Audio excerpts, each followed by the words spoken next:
In the vast tapestry of the galaxy, where 1,000 alien civilizations bow before the might of the stellar dominion, one moment changed everything. Picture this: the most powerful being in known space, a queen whose word can shatter planets and whose beauty has inspired wars between star systems, stands before the assembled representatives of every major species in the galaxy. Her ethereal finger, glowing with cosmic energy, points directly at a bewildered human maintenance worker who was only trying to fix a broken ventilation unit. The silence that follows could crush stars. For 3,000 years, the Supreme Queen Ziritha has remained untouched, unmated, and utterly uninterested in any suitor. Alien princes have offered entire solar systems for her hand. Warrior kings have conquered galaxies in her name.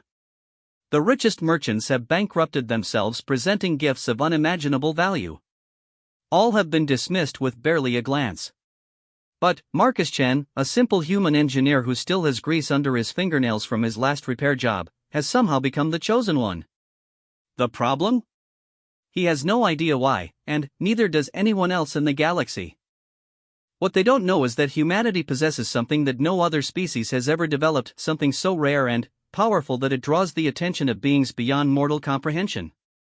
This is the story of how one confused human accidentally became the most important person in the universe, and how his species' greatest strength isn't their technology, their weapons, or their cunning, but something far more dangerous and beautiful than anyone could have imagined. Marcus Chen wiped the sweat from his brow as he crawled through the maintenance shaft of the Galactic Assembly Station. The artificial gravity here was set to accommodate the Zephyrian delegates, which meant everything felt about 20% heavier than normal Earth gravity. His tool belt clanked against the metal walls as he maneuvered toward the malfunctioning atmospheric recycler that had been giving the environmental systems trouble for the past week. Just another day fixing alien air conditioners, he muttered to himself, pulling up the diagnostic display on his tablet. The readings showed the same erratic patterns that had been plaguing the system. Nothing he couldn't handle, but it would take time. Marcus had been working maintenance on the assembly station for 3 years now. It wasn't glamorous work, but it paid well and gave him a front-row seat to the most important political gathering in the known galaxy. The Galactic Assembly brought together representatives from over 200 species, all of them more advanced than humanity in some way or another. The humans were the newcomers here, barely 50 years into their membership in the galactic community. He had joined the maintenance crew partly for the adventure and partly because someone had to keep the lights on while the politicians argued about trade routes and territorial disputes. The work was honest, and Marcus took pride in keeping the massive station running smoothly. Most of the alien delegates never even noticed the human maintenance staff, which suited him fine.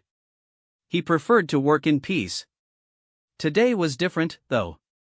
Today was the day of the Grand Assembly, the once-in-a-decade gathering where every major power in the galaxy sent their most important representatives.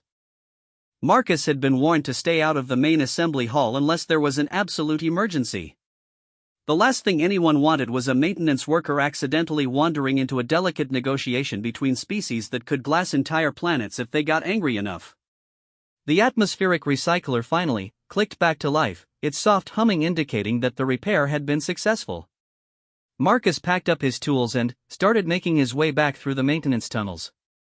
He was almost back to the service entrance when his communicator crackled to life. "Chen, we've got an emergency in Section 7, came the voice of his supervisor, Janet Rodriguez. The climate control system in the main assembly hall just crashed.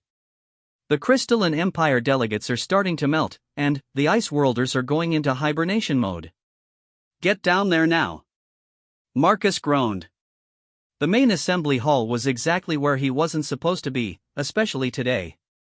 But if the climate control was down, the gathering could turn into a diplomatic disaster.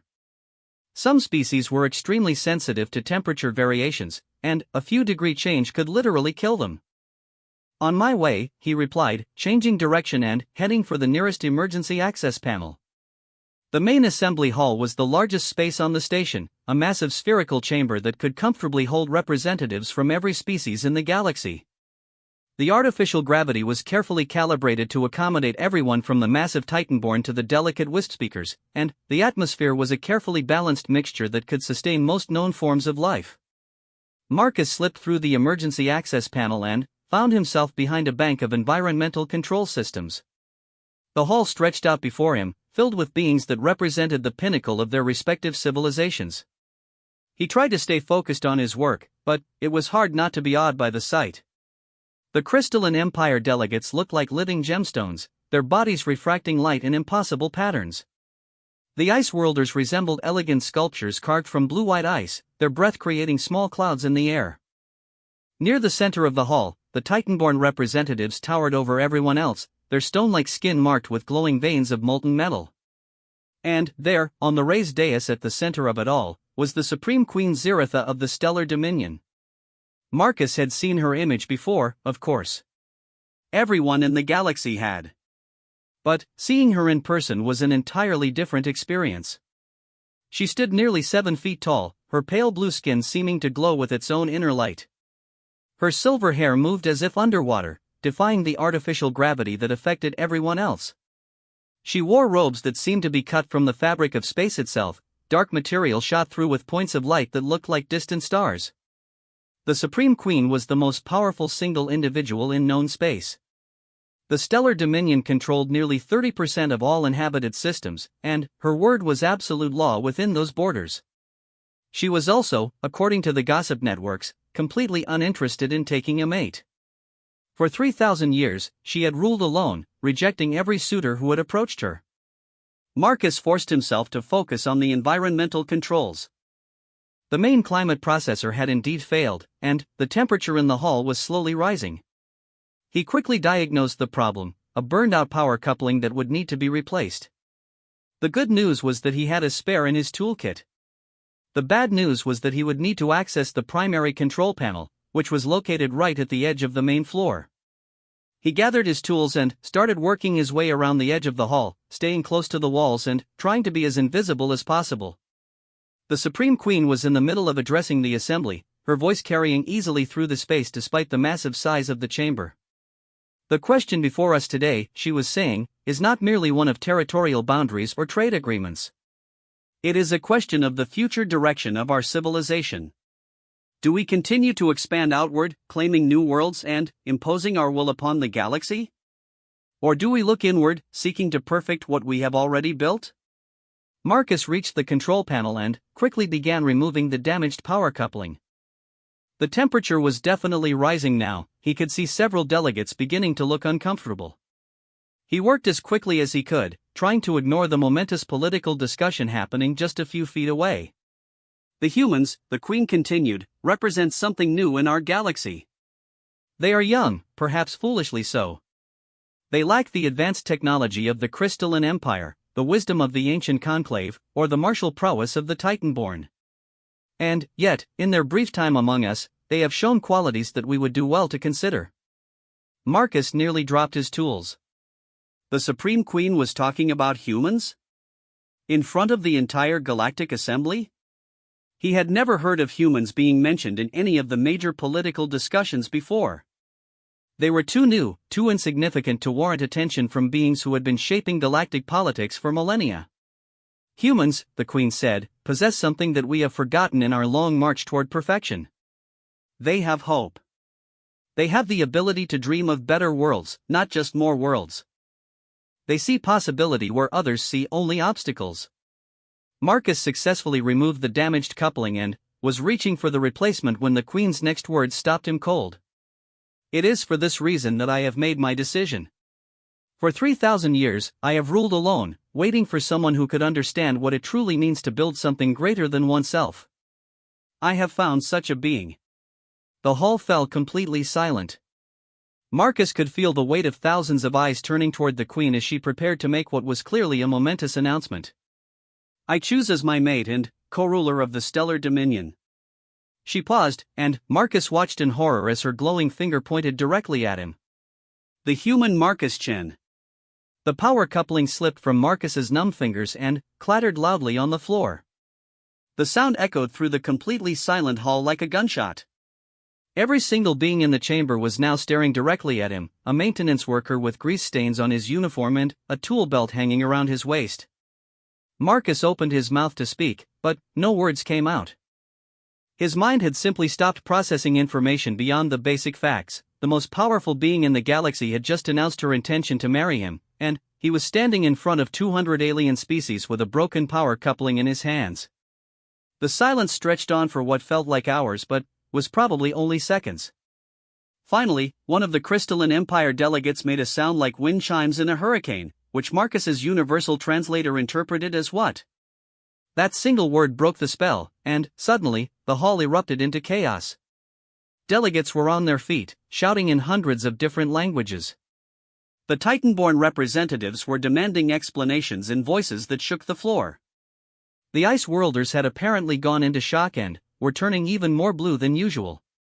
Through it all, the Supreme Queen stood calmly, her eyes fixed on Marcus with an expression he couldn't begin to interpret.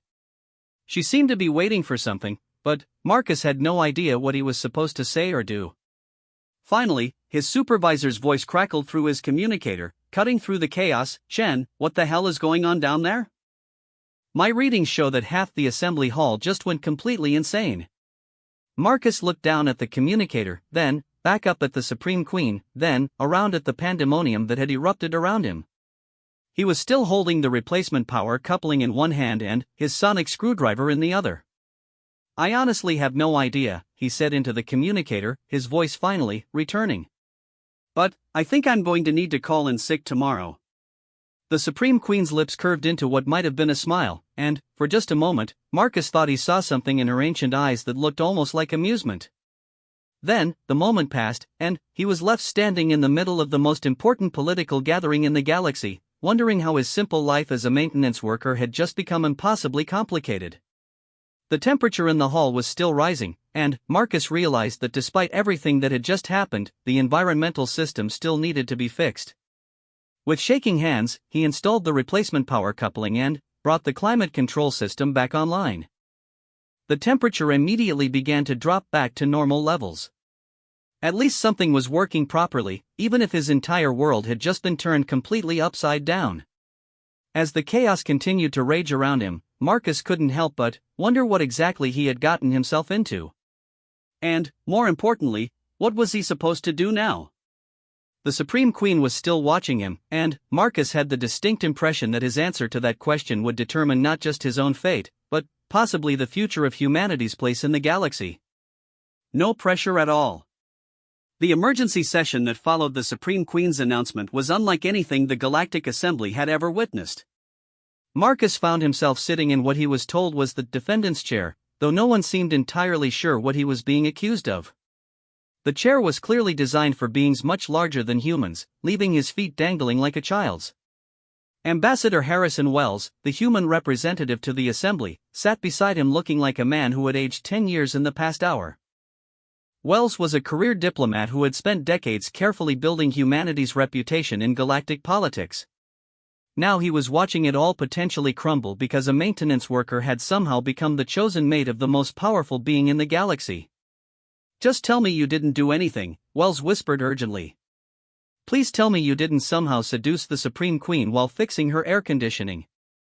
"I've never even spoken to her," Marcus replied, still feeling like he was trapped in some kind of bizarre dream. "I was just doing my job. The climate control failed, I fixed it, and then she pointed at me and said we were getting married." "Beings don't just point at random humans and propose marriage," Wells said. "There has to be something. Some reason. Some explanation that makes sense." Marcus wished he had one to give. The past hour had been a blur of confused questions, angry demands from various alien delegates, and increasingly frantic attempts by the Assembly's security forces to maintain some kind of order. Through it all, the Supreme Queen had remained silent, standing regally in the center of the chaos she had created. The current speaker was Prince Valerian of the Titanborn, whose voice made the floor vibrate with each word. "This is an insult to every noble house in the galaxy," he was declaring, his molten veins glowing brighter with anger. "For 3 millennia, the finest sons of our greatest families have sought the Queen's hand in marriage. Now she chooses a primitive surface dweller who repairs machines for a living? The human species has been part of the assembly for barely 50 years, added Crystalline Empress Shamara, her voice like breaking glass. They have no noble bloodlines, no ancient heritage, no achievements worthy of such an honor. What could this Marcus Chen possibly offer that the greatest powers in the galaxy cannot? Marcus was starting to feel personally offended by the constant emphasis on his profession. There was nothing wrong with being a maintenance worker. Someone had to keep the lights on and the air flowing, and he was good at his job. But he was beginning to understand that in galactic politics, apparently being useful wasn't the same as being important. The Supreme Queen finally spoke, her voice cutting through the angry debate like a laser through fog. "You assume that power and heritage and ancient bloodlines are what I seek in a mate," she said, her words carrying an authority that immediately silenced the hall. "You are mistaken." She turned her glowing eyes directly toward Marcus, and he felt like she was looking straight through him to something he didn't even know existed. 3,000 years ago, I ascended to the throne of the Stellar Dominion, she continued. I have seen empires rise and fall. I have watched species achieve greatness and, then, destroy themselves through pride and ambition. I have been courted by beings who offered me wealth beyond measure, power beyond imagining, and conquest beyond limit. And, in all that time, I have learned one fundamental truth: those who seek to impress me with what they have accomplished have already shown me that they have nothing to offer. Prince Valorian's molten veins flared brighter. And, what makes this human different? What great deed has he performed? What wisdom has he shown? The Queen's expression didn't change, but Marcus thought he detected something almost like pity in her voice when she responded. He fixed a broken air conditioning unit while 200 of the most powerful beings in the galaxy argued politics around him. He saw a problem that needed solving and solved it, without thought for personal gain or recognition. When I pointed to him and announced my choice, his first concern was not what this would mean for his own power or status, but whether he would need to call in sick to work tomorrow. The hall fell silent again, but this time it was a different kind of silence. Not the stunned shock of the first announcement, but something more thoughtful. These are the qualities I seek, the Queen continued. Not ambition, but purpose. Not the desire to rule, but the willingness to serve. Not the dream of conquest, but the dedication to build and maintain and repair what already exists. These are the traits that will make a worthy partner in the work that lies ahead. Ambassador Wells leaned closer to Marcus and whispered, "What work? What is she talking about?" Marcus had no idea, but he was starting to get the feeling that he was about to find out whether he wanted to or not. The ancient conclave representative, a being so old that their original species name had been forgotten, spoke next. Their voice seemed to come from everywhere and nowhere at once, carrying the weight of eons. "Supreme Queen, we do not question your wisdom, but surely you understand the implications of your choice. The Stellar Dominion and Earth are separated by thousands of light-years and vast differences in culture and capability. How can such a union possibly function?" "The distance between worlds is nothing," the Queen replied. "The distance between minds and hearts is everything. And that distance, I believe, can be bridged." Marcus finally found his voice, though it came out as more of a squeak than he intended. "Excuse me," he said, and was amazed when the entire hall turned to listen to him. "But don't I get a say in this? I mean, I'm flattered and terrified and completely confused, but shouldn't someone ask me if I actually want to marry the Supreme Queen of the galaxy?" A murmur ran through the assembled delegates, and Marcus realized that in all their discussions of bloodlines and politics and implications, no one had actually considered that he might have an opinion on the matter. Even Ambassador Wells was looking at him like the thought hadn't occurred to him. The Supreme Queen tilted her head slightly, studying him with those unsettling eyes. "An excellent point," she said. "Marcus Chen of Earth, do you accept my proposal of marriage and partnership?" Marcus looked around the hall at hundreds of alien faces, all waiting for his answer. He thought about his quiet life on the maintenance crew, his small apartment on the station, his plans to maybe save enough money to visit Europa next year. All of that was about to disappear no matter what he said. "I'm going to need some time to think about it," he said finally. "This is kind of a big decision." The murmur that ran through the hall this time sounded like astonishment. Apparently, no one had ever asked the Supreme Queen for time to consider her proposal before. "How much time?" the Queen asked, and Marcus thought he detected a note of amusement in her voice. "I don't know," Marcus said honestly. "How long do people usually take to decide whether to marry alien royalty? Is there a standard waiting period for this sort of thing?" "There is no standard," she replied. Because there has never been a situation quite like this one before. Prince Valorian's patience finally snapped completely. This is absurd, he roared, causing several smaller delegates to scramble for cover. You cannot simply pause the most important marriage proposal in galactic history because a maintenance worker needs time to think.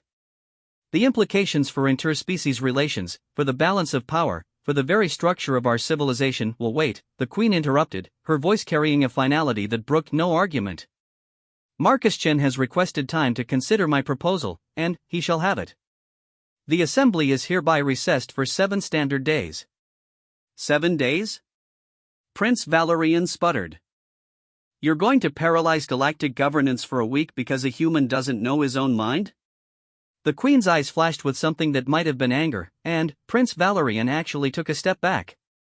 I am going to give my chosen mate the time he needs to make an informed decision about his future, she said coldly. If that inconveniences your political schedule, Prince Valerian, I suggest you use the time to examine your own priorities. With that, she turned and walked out of the hall, her star-filled robes trailing behind her like a piece of the night sky. The moment she was gone, the remaining delegates erupted into excited chatter, but Marcus wasn't listening. He was trying to process what had just happened and figure out what he was supposed to do next. Ambassador Wells grabbed his arm. We need to talk, he said urgently. Now. Marcus allowed himself to be let out of the hall and into a smaller conference room. The moment the door closed, Wells began pacing like a caged animal.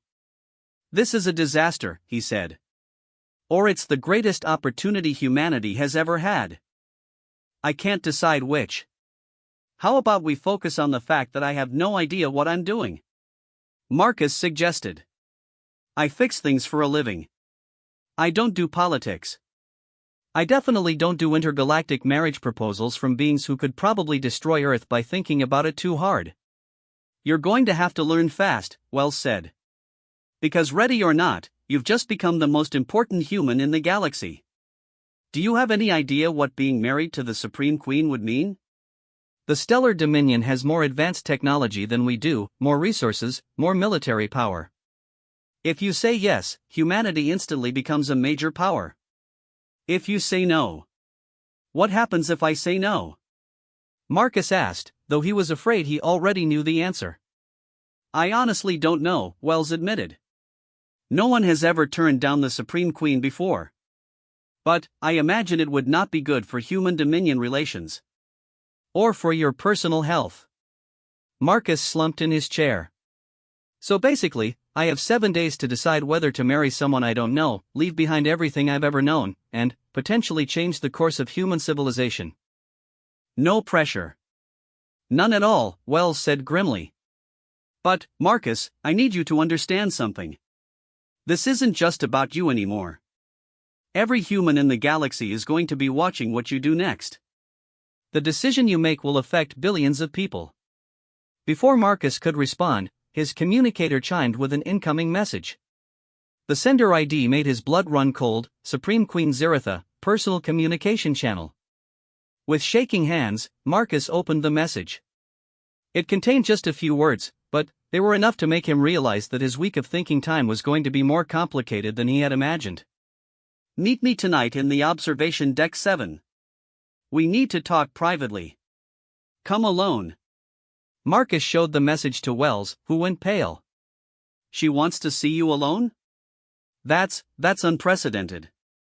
The Supreme Queen doesn't do private meetings. She certainly doesn't do them with maintenance workers she's known for exactly 2 hours. Maybe she wants to explain why she chose me, Marcus said hopefully. Maybe there's some logical reason that I just don't understand yet. Maybe, Wells said, but he didn't sound convinced. Or maybe she wants to test you somehow. Or maybe she's going to tell you things that could change everything we think we know about the galaxy. Marcus stood up and straightened his maintenance uniform.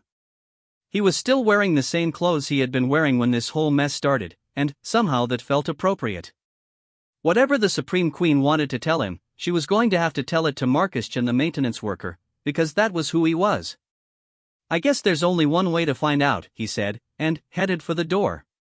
Behind him, Ambassador Wells was already reaching for his emergency communication device, probably to report to Earth that their representative to the galaxy was about to have a private meeting with the most powerful being in known space. Marcus just hoped he would survive the conversation long enough to tell them how it went. Observation Deck 7 was located in the outer ring of the assembly station, its massive transparent aluminum windows offering an unobstructed view of the swirling nebula that surrounded this sector of space. Marcus had been here before during his maintenance rounds, usually to fix the atmospheric processors that kept the deck pressurized. But he had never seen it like this. The lights had been dimmed to almost nothing, leaving only the soft glow of distant stars and the purple-blue swirls of the nebula to illuminate the space. The Supreme Queen stood silhouetted against the vast window, her star-filled robes making her nearly invisible against the cosmic backdrop. For a moment, Marcus wondered if she had somehow become one with the universe itself.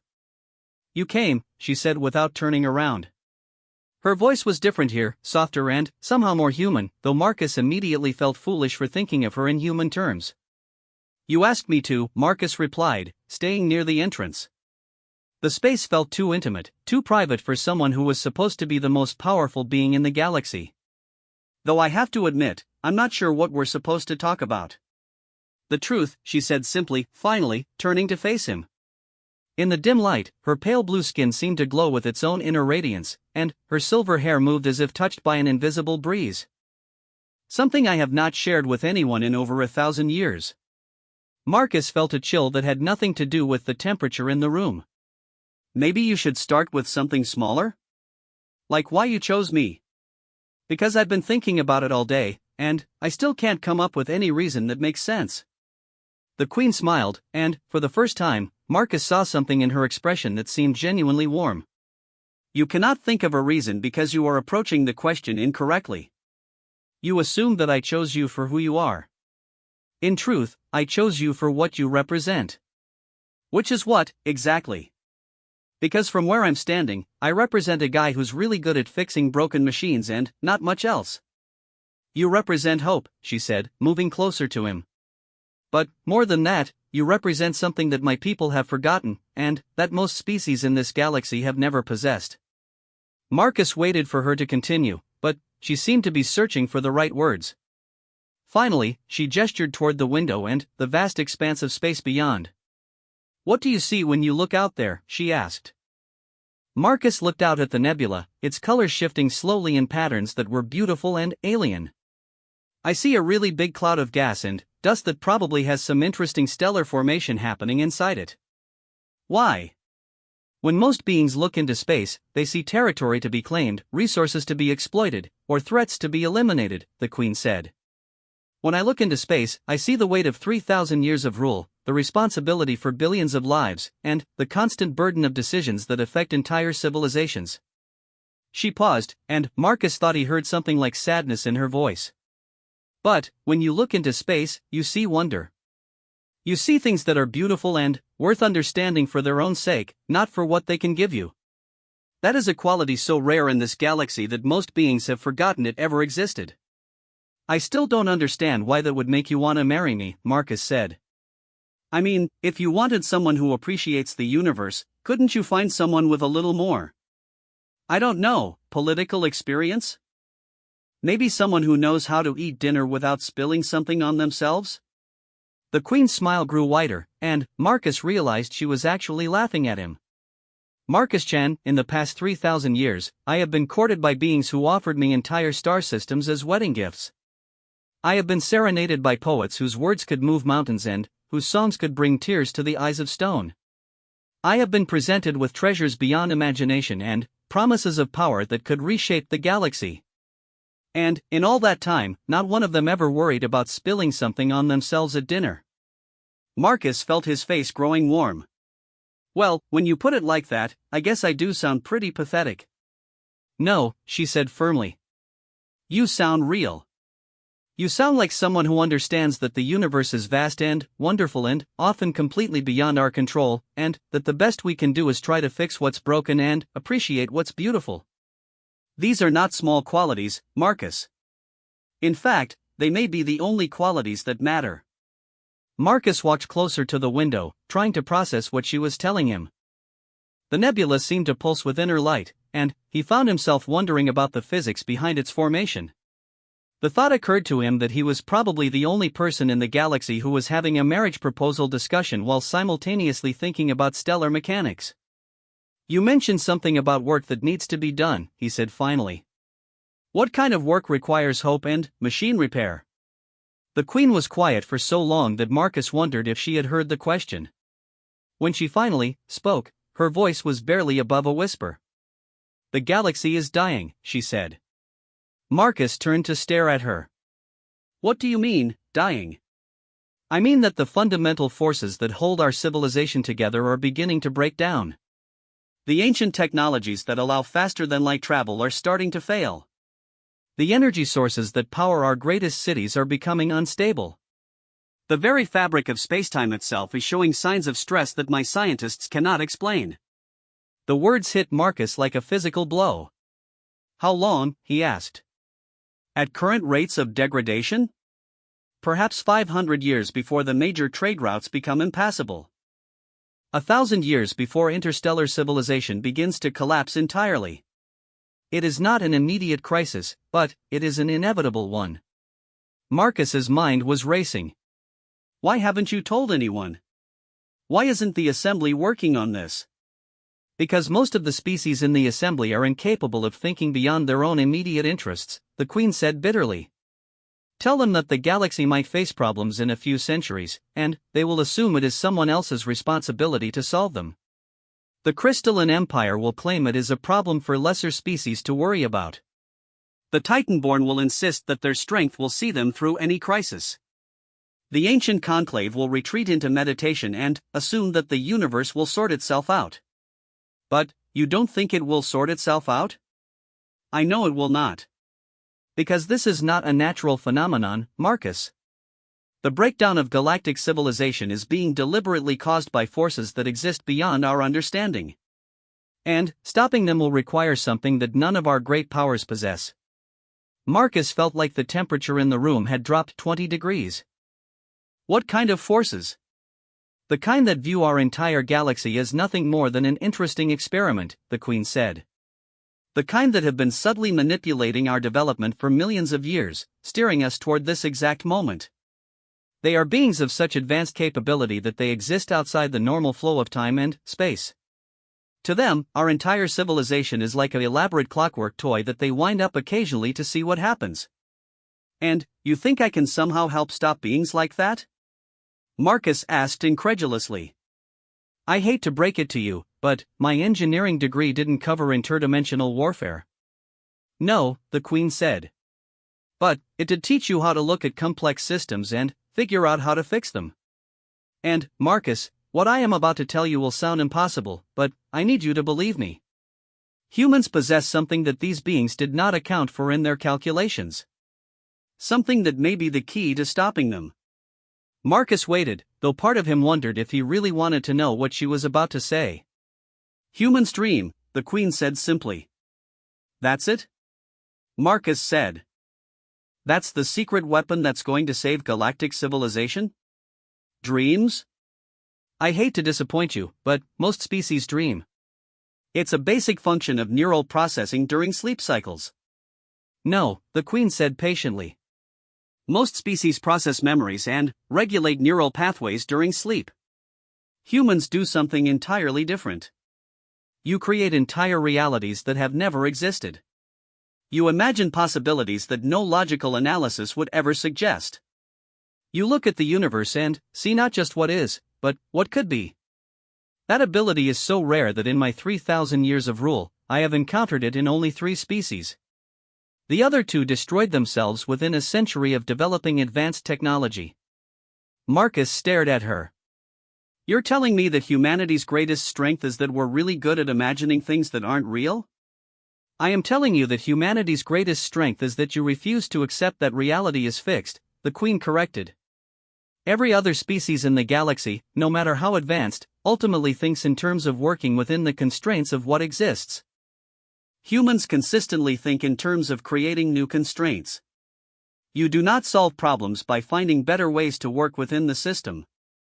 You solve problems by changing the system itself. The implications of what she was saying began to sink in.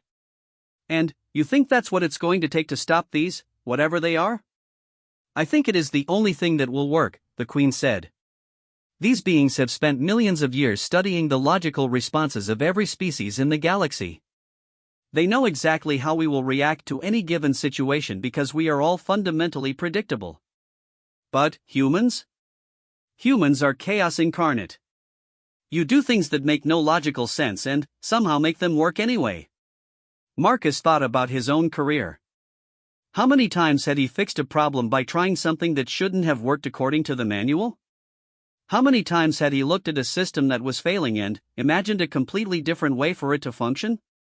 So you want to marry me because I'm unpredictable? He asked. I want to marry you because you are the first person I have met in 3,000 years who might be able to help me save everything I care about, the Queen said seriously. And, because when you look at me, you do not see the Supreme Queen of the Stellar Dominion. You see someone who needs help fixing a very big problem. Marcus looked out at the nebula again, its swirling patterns suddenly seeming less beautiful and more ominous. Somewhere out there, beings of unimaginable power were apparently manipulating the very foundations of galactic civilization, and he was supposed to help stop them with the power of human imagination. This is insane, he said finally. Yes, the Queen agreed. It is completely insane. It is also the only plan I have. Marcus was quiet for a long moment, watching the patterns of light shift across the nebula. Finally, he turned back to the Queen. If I say yes, he said slowly, what exactly would we be doing? I mean, what's the actual plan here? First, we would need to find a way to reach the beings that are causing the breakdown, she said.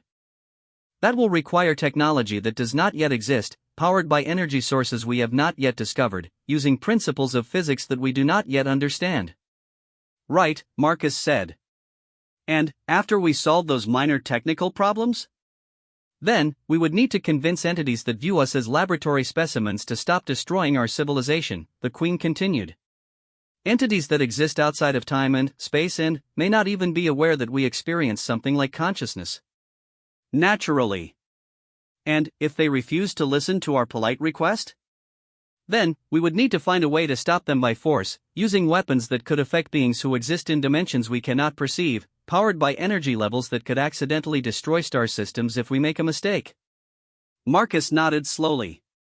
So, to summarize, impossible technology, incomprehensible physics, interdimensional diplomacy, and, potentially galaxy-destroying weapons. Have I got that right? That is correct. And, you think I can help with this because I'm good at fixing air conditioners and I have weird dreams? I think you can help with this because you are a human, the Queen said. And, humans have a disturbing tendency to make the impossible happen just because no one told them it was impossible. Marcus looked at her for a long moment, studying her face in the dim light. There was something in her expression that he recognized, something he had seen in his own mirror on the mornings when he faced a particularly difficult repair job. It was the look of someone who knew the odds were against them but was going to try anyway, because someone had to try. Can I ask you something personal? He said finally. Of course. Are you scared? The Queen was quiet for so long that Marcus thought she wasn't going to answer.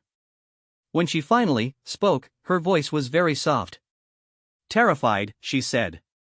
I have been terrified for centuries, watching the signs of breakdown accumulate and knowing that I was powerless to stop them. You are the first hope I have had in longer than I can remember. Marcus nodded. Okay, he said. I'll do it. You will? The Queen's voice carried a note of surprise. I'll marry you, Marcus clarified. I'll help you save the galaxy. I'll learn interdimensional physics and build impossible technology and try to talk sense into beings that probably think we're bacteria. But, I have one condition. What condition? Marcus smiled, and, for the first time since this whole mess started, he felt like himself again. We do this as partners, he said. Equal partners. I'm not going to be some kind of trophy husband who gets dragged around to state dinners while you do all the real work. If we're going to save the galaxy, we're going to do it together. The Queen's face lit up with something that Marcus was pretty sure was relief. Equal partners, she agreed. Good, Marcus said. Now, can you help me figure out how to tell Ambassador Wells that I'm going to marry the Supreme Queen of the Galaxy because she needs help preventing an interdimensional apocalypse? Because I'm pretty sure that conversation is going to be even weirder than this one. The Queen laughed, and the sound was like music made from starlight. Leave Ambassador Wells to me, she said. I believe it is time for humanity to learn some truths about their place in the universe. As they stood together looking out at the nebula, Marcus couldn't help but think that his life had just become infinitely more complicated. But, for the first time in days, he also felt like he knew what he was supposed to do next. He was going to marry an alien queen and save the galaxy. It wasn't the career path he had planned, but it beat fixing air conditioning units for the rest of his life. The announcement that Marcus Chen had accepted the Supreme Queen's proposal sent shockwaves through every inhabited system in the galaxy. On Earth, the news triggered celebrations in some cities and panic in others. The idea that a simple maintenance worker had somehow become the most important human in existence was both inspiring and terrifying to different groups of people. Marcus found himself at the center of a diplomatic hurricane. Ambassador Wells had been replaced by a full diplomatic team headed by Secretary Harrison, Earth's most experienced interstellar negotiator. The marriage had suddenly become the most important political event in human history, and everyone wanted to make sure it went smoothly. We need to discuss the ceremony, Secretary Harrison was saying during one of their daily briefings. The Supreme Queen has suggested a traditional Dominion bonding ritual, but we think it would be important to include human elements as well. Marcus was only half listening. He was studying a datapad that contained the preliminary research on the technological problems they would need to solve to reach the beings that were manipulating galactic civilization. The physics involved made his head hurt, but he was starting to see patterns that reminded him of engineering problems he had solved before, just on a scale that defied comprehension. Marcus, Secretary Harrison said sharply. Are you listening? This is important. Sorry, Marcus said, looking up from the datapad. You were saying something about the ceremony? The logistics are incredibly complex, Harrison continued. We're talking about representatives from over 300 species, each with their own diplomatic protocols and cultural requirements. The guest list alone is causing international incidents. Can't we just keep it simple? Marcus suggested. Maybe something small and private? The horrified expression on Harrison's face suggested that this was not an option. Marcus, this is not just a wedding. This is the formal alliance between humanity and the Stellar Dominion. The ceremonial aspects will establish the political framework for the relationship between our species for centuries to come. Marcus sighed. Right. Politics. I keep forgetting about that part. How can you forget about politics? Harrison demanded. You're about to become co-ruler of 30% of the galaxy. Because I'm more worried about the part where we have to save the galaxy from interdimensional beings, Marcus replied. Call me crazy, but that seems like a bigger priority than arguing about seating arrangements. Before Harrison could respond, the door chimed to announce a visitor. Marcus looked up to see Queen Ziritha entering the conference room, her presence immediately changing the atmosphere. Over the past few days, Marcus had gotten used to seeing her in more casual settings, but she still had the ability to make him feel like gravity had suddenly increased.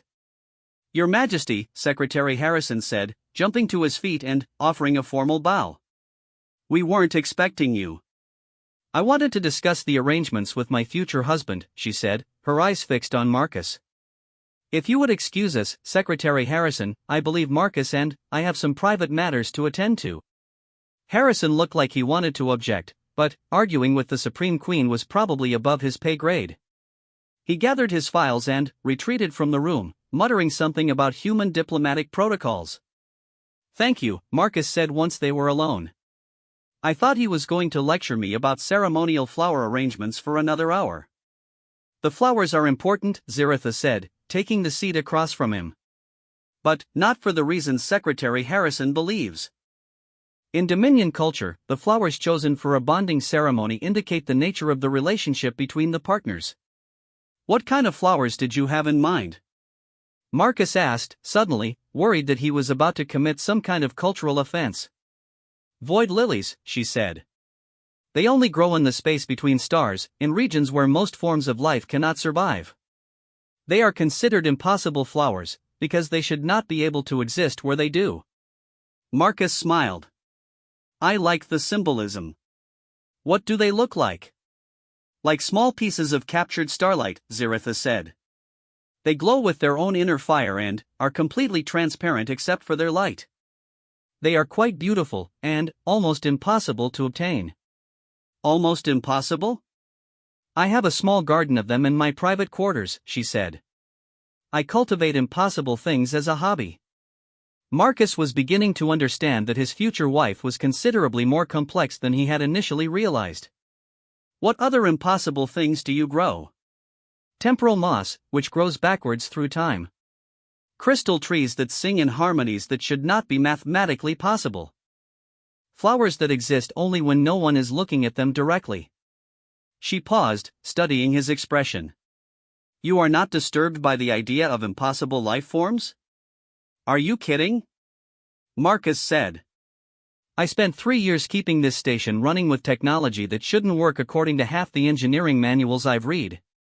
Impossible is just another word for hasn't been figured out yet. Ziritha's expression softened into something that Marcus was learning to recognize as affection. This is why I chose you, she said. Most beings would demand explanations for how impossible flowers can exist. You simply ask what they look like. I figure the explanations can come later, Marcus said. Right now, I'm more interested in learning about who I'm marrying than in understanding the physics of interdimensional gardening. An excellent priority, she agreed. Which brings me to the real reason for my visit. There is something I need to show you before the ceremony. Something that will help you understand what we are truly facing. Marcus felt a familiar chill. Every time Ziritha said she needed to show him something, his world got a little more complicated. What kind of something? The kind that requires us to leave the station, she said. There is a place I want you to see. A place that demonstrates both the beauty and the fragility of what we are trying to protect. 3 hours later, Marcus found himself aboard a Dominion ship unlike anything he had ever imagined. The vessel seemed to be made from crystallized light, its walls transparent but somehow solid. He could see stars streaming past at impossible speeds, but the ship moved so smoothly that he felt no sensation of motion. Where exactly are we going? He asked, watching a nebula flow around them like luminous water. To the Garden of Memory, Ziritha said from her position at what might have been the ship's control center, though it looked more like a work of art than a navigation system. It is one of the oldest sites in the Dominion, and one of the most important. The trip took 6 hours, though Marcus would have sworn it was both much longer and much shorter than that. Time seemed to behave differently inside the crystal ship, flowing at its own pace rather than following any external standard. When they finally emerged from faster-than-light travel, Marcus found himself staring at something that defied description. Ahead of them was what appeared to be a massive sphere, easily the size of a small moon, but it was not made of rock or metal. Instead, it seemed to be constructed entirely from interwoven streams of light and energy, forming patterns too complex for his eye to follow. What is it? He asked in a whisper. A memory bank, Ziritha said. Not for data or information, but for experiences. Every important moment in the history of the Dominion is preserved here, along with the emotions and thoughts of those who lived through them. It contains the preserved consciousness of billions of beings who chose to share their experiences with future generations. As they approached the sphere, Marcus began to see details that took his breath away. The streams of light were not random patterns but actual memories, flowing and shifting like living things.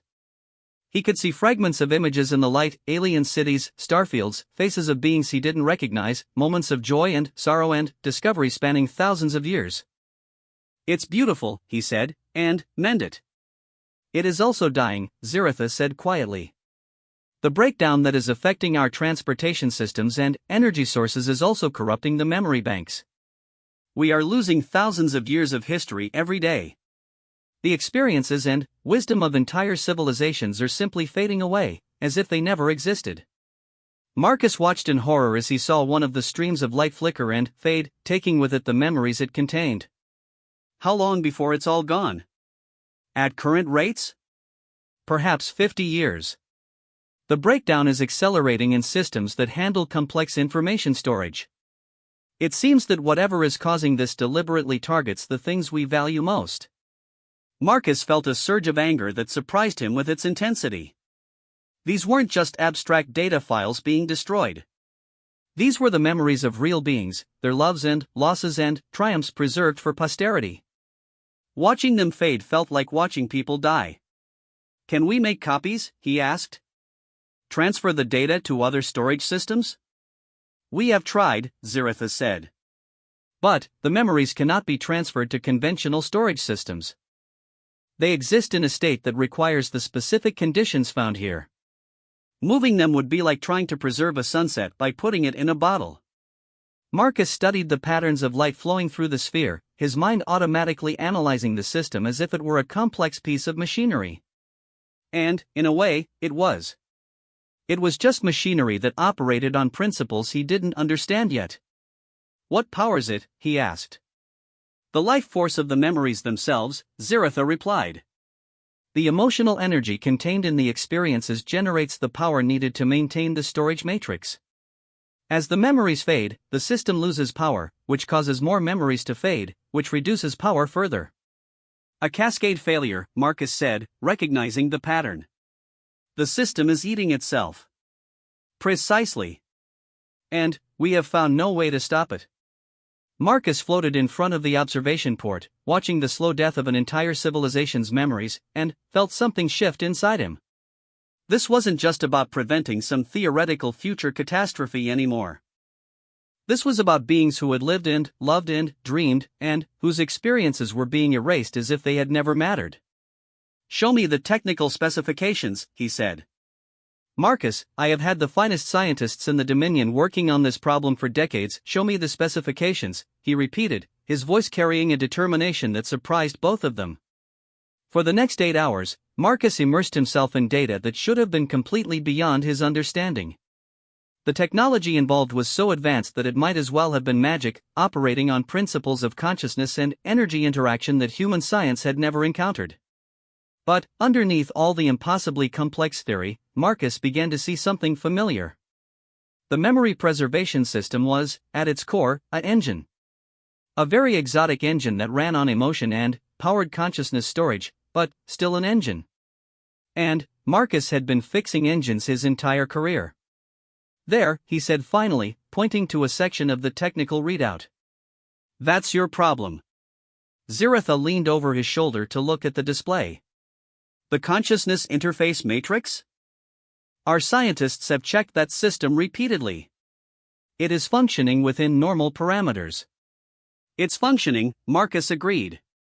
"But it's not optimized. Look at these power distribution patterns. The system is trying to maintain equal power to all memory streams, regardless of their individual requirements. But older memories need less power to maintain stability, while newer memories require more. The system is wasting enormous amounts of energy trying to force everything to use the same power level." Marcus pulled up another display, his fingers dancing over the alien control interface as if he had been using it his entire life.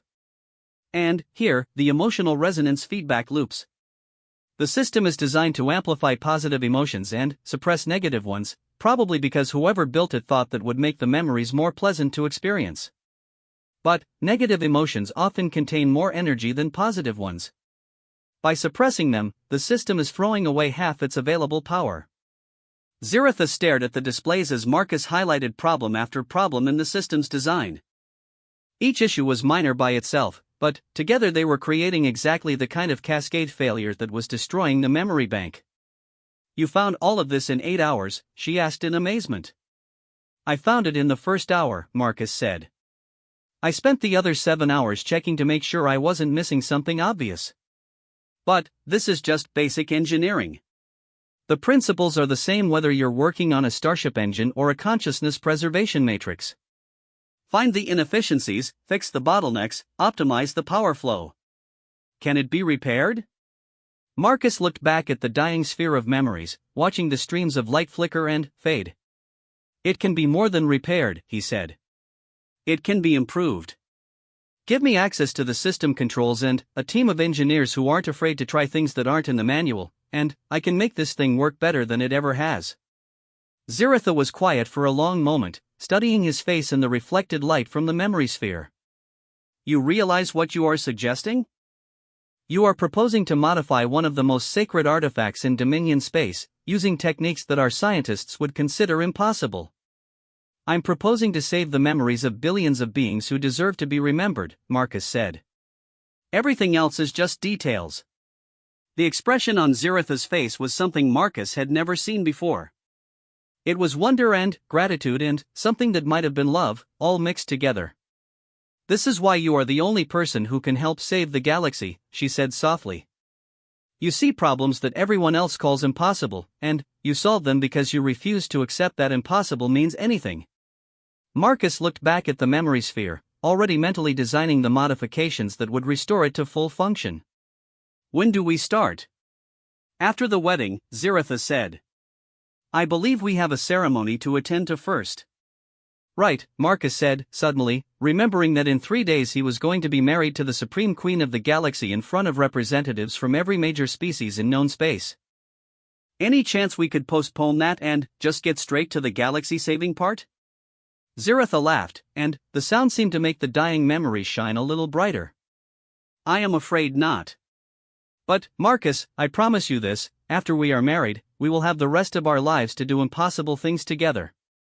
Looking at the vast sphere of failing memories, and thinking about the interdimensional beings that were slowly destroying everything he was beginning to care about, Marcus realized that the rest of their lives might be both very short and very busy.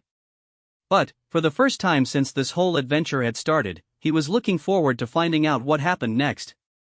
The wedding of Marcus Chen and Supreme Queen Ziritha was unlike anything the galaxy had ever witnessed.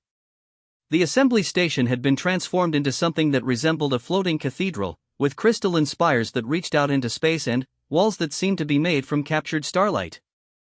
Representatives from every major civilization in the galaxy had gathered to witness what historians would later call the moment when the balance of cosmic power shifted forever.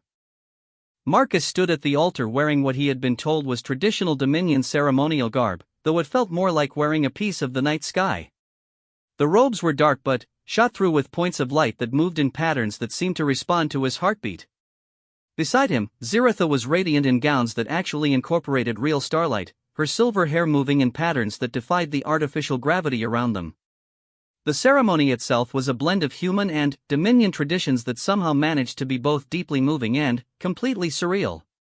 Marcus exchanged vows in 17 different languages, including 3 that communicated through changes in electromagnetic frequency rather than sound. When they finally reached the moment where rings would traditionally be exchanged, Ziritha instead offered him something that looked like a small piece of crystallized time. "This is a bond crystal," she explained as she placed it in his hand. "It will allow us to share thoughts and emotions across any distance. In Dominion culture, it represents the joining of two consciousness into a partnership that transcends physical separation." Marcus looked at the crystal, which seemed to pulse with inner light. "What do I do with it?" "Simply accept it as a symbol of our commitment to face whatever challenges arise together," she said. "The crystal will do the rest." The moment Marcus closed his fingers around the bond crystal, he felt something shift in his mind. It was like a door opening in a room he hadn't known existed, and through that door came a flood of emotions and thoughts that weren't his own. He could feel Ziritha's nervousness about the ceremony, her hope for their future together, and, underneath it all, her deep fear about the forces that threatened everything they were trying to protect. But he could also feel something else. Through the bond, he was aware of her vast intelligence and the weight of knowledge she carried. 3,000 years of experience, countless memories of difficult decisions and impossible challenges. For just a moment, he saw the universe through her eyes, and the scope of what they were facing hit him with full force.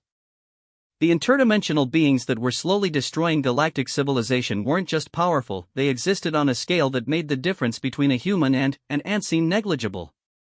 They were forces of entropy itself, cosmic gardeners who cultivated civilizations like flowers and, then, harvested them when they reached peak complexity. Through the bond, Marcus also felt Ziritha's absolute certainty that he was the key to stopping them. Her faith in him was so complete and unwavering that it was almost overwhelming. She believed in him more than he had ever believed in himself. "I can feel what you're thinking," she said softly, her voice carrying only to him despite the thousands of beings watching the ceremony. "Do not doubt yourself, Marcus. You have already proven that you can solve problems that others consider impossible." The final part of the ceremony involved what the officiating priest called the joining of destinies. Both Marcus and Ziritha placed their hands on an ancient artifact that looked like a sphere made from crystallized music. The moment their skin touched the surface, the sphere began to resonate with a sound that seemed to come from everywhere and nowhere at once. In that moment, Marcus felt something that was beyond anything he could have imagined. Through the sphere, he was connected not just to Ziritha but to every being in the Dominion. For just an instant, he experienced the hopes and dreams and fears of billions of individuals, all of them now looking to him as their protector and leader. The weight of that responsibility should have been crushing. Instead, Marcus found himself filled with a determination that surprised him. These beings were counting on him not because he was the most powerful person in the galaxy or the most intelligent, but because he was willing to try things that others wouldn't even attempt. They believed that his humanity, his stubborn refusal to accept that anything was truly impossible, could somehow save them all. As the ceremony concluded and the assembled delegates began to offer their congratulations, Marcus realized that the real work was just beginning. The wedding had been the easy part. Now they had to figure out how to make contact with beings that existed outside normal spacetime and convince them to stop destroying galactic civilization. The reception that followed was a diplomatic nightmare that somehow managed to be enjoyable despite itself. Marcus found himself shaking hands, tentacles, and various other appendages with representatives from species he had only read about in maintenance manuals. Everyone wanted to congratulate the new co-ruler of the Stellar Dominion, though Marcus got the impression that most of them were still trying to figure out exactly how a maintenance worker had ended up in this position. The most interesting conversation came from Dr. Elena Vasquez, a human xenobiologist who had been studying interdimensional physics for the past decade. "I've been following your wife's research into the entities that are affecting galactic infrastructure," she said during a brief moment when they could speak privately. "If half of what I've heard is true, we're facing something that makes our worst science fiction scenarios look optimistic." "What do you know about them?" Marcus asked, grateful to speak with someone who might actually understand the scope of the problem they were facing. "Not much," Dr. Vasquez admitted. "But I've been analyzing the patterns of system failures across the galaxy, and there's definitely intelligence behind it. The breakdowns aren't random, they're targeting specific types of technology in a way that suggests the entities understand our infrastructure better than we do." "Any theories about how to communicate with them?" "That's the interesting part," she said. "I don't think communication is the problem. I think they're already trying to communicate with us, but we're not equipped to understand the message. The system failures aren't attacks, they're signals." Marcus felt a chill that had nothing to do with the air conditioning. "What kind of signals?" "I think they're trying to tell us that our current path leads to self-destruction," Dr. Vasquez said. "Every system that's failing is one that contributes to expansion and resource exploitation. Meanwhile, systems that support sustainability and cooperation are largely unaffected. It's like they're trying to force us to change course." Before Marcus could ask more questions, Ziritha appeared at his side. "I am sorry to interrupt," she said, "but we have received an urgent message from the Dominion Science Council. There has been a development that requires our immediate attention." The message waiting for them in Ziritha's private chambers was both exciting and terrifying. Dr. Kethvar, the lead researcher on interdimensional physics, had made a breakthrough that changed everything they thought they knew about the entities affecting galactic civilization. "Your Majesty," Dr. Kethvar said from the holographic display, his crystalline features flickering with excitement. "We have successfully established preliminary contact with one of the entities. But the nature of that contact has revealed something unprecedented." Ziritha leaned forward. "What kind of contact?" "A human dream," Dr. Kethvar replied. "One of our research subjects, a human volunteer named Dr. Sarachan, no relation to your husband, as far as we know, experienced what can only be described as direct communication with an interdimensional entity while sleeping. The entity appeared to be specifically seeking human consciousness for reasons we do not yet understand." Marcus felt the bond crystal pulse against his chest. Through the connection with Ziritha, he could feel her excitement and fear in equal measure. What did the entity communicate? She asked. According to Dr. Chen's report, the entity expressed something like curiosity about human creativity. It seemed particularly interested in our ability to conceive of realities that do not exist and, then, work to make them exist. The entity indicated that this is a capability that they do not possess and do not understand. Marcus and Ziritha exchanged glances. They can't dream, Marcus said. It appears not, Dr. Kethvar confirmed. The entity described human consciousness as chaos that creates order, which it found both fascinating and incomprehensible. It expressed a desire to understand this capability, and indicated that the infrastructure failures were initially intended as tests. Tests of what? Ziritha demanded. Tests of our ability to solve problems in ways that violate logical prediction, Dr. Kethvar replied. According to Dr. Chen, the entity was surprised that we consistently found solutions to the failures using methods that should not work according to the known laws of physics. Our unpredictability was not a flaw to be corrected, but a phenomenon to be studied. Marcus felt a surge of understanding.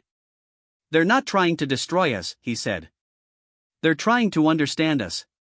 The infrastructure failures are experiments designed to see how we respond to impossible problems. But, the failures are still destroying galactic civilization, Ziritha pointed out.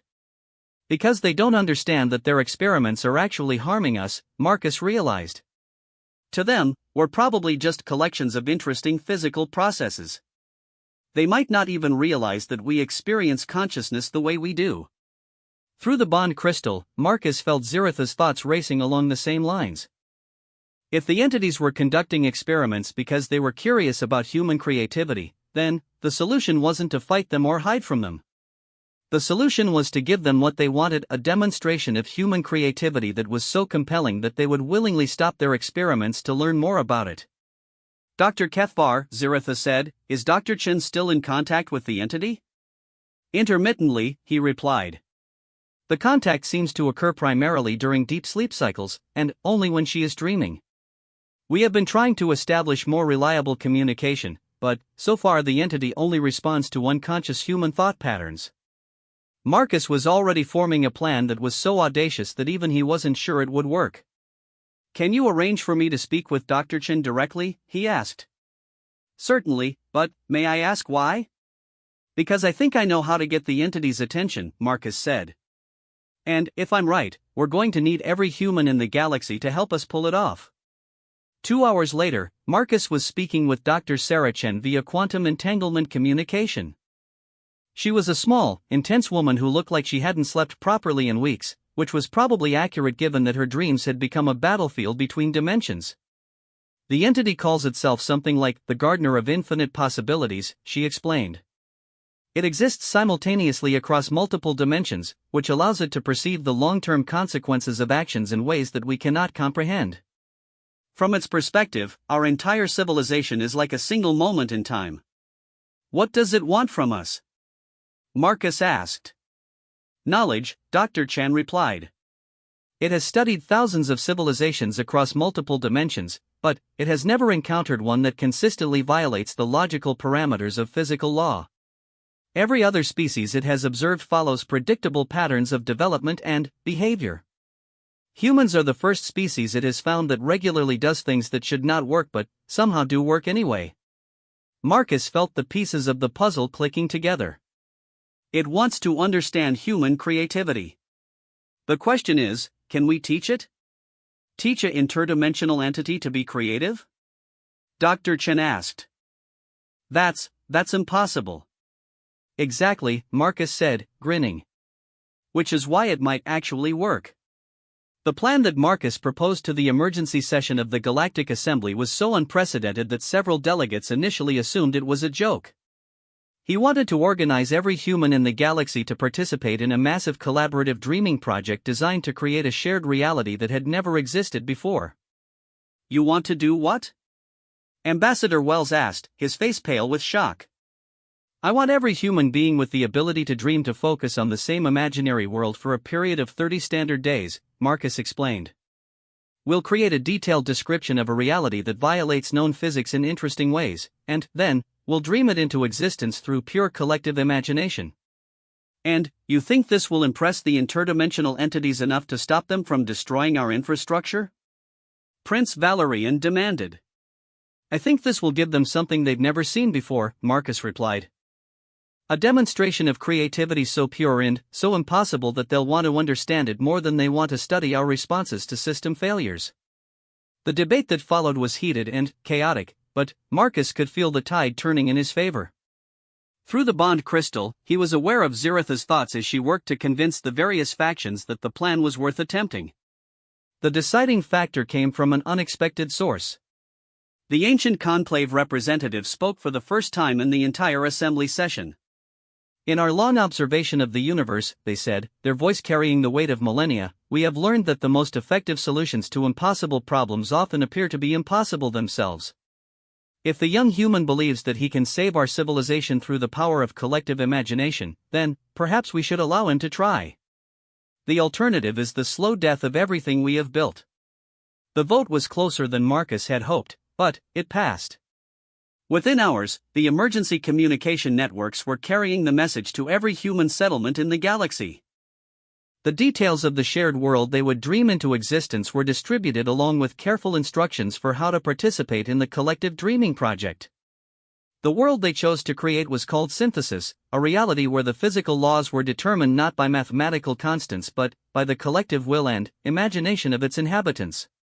It was a place where thoughts could become matter, where dreams could reshape the landscape, and where the impossible was simply another word for not yet accomplished.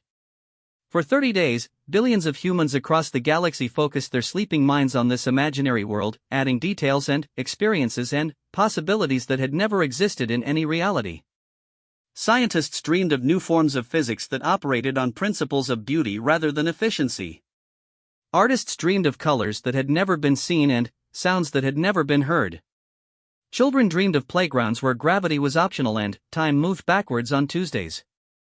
Marcus participated in the project every night, but his dreams were different from the others.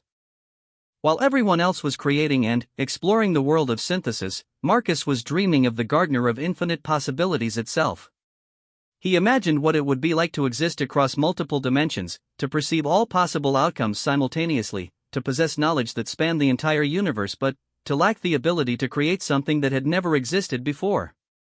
On the 30th night, something extraordinary happened. As billions of human minds focused on the imaginary world of synthesis, the collective power of their creativity began to affect reality itself.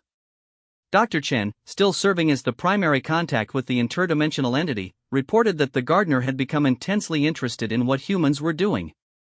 It's trying to understand how we can create coherent complexity from pure imagination, she said in her final report. It can perceive the world of synthesis that we've created, but it cannot understand how something that exists only in our minds can have measurable effects on physical reality. Marcus knew that this was the critical moment.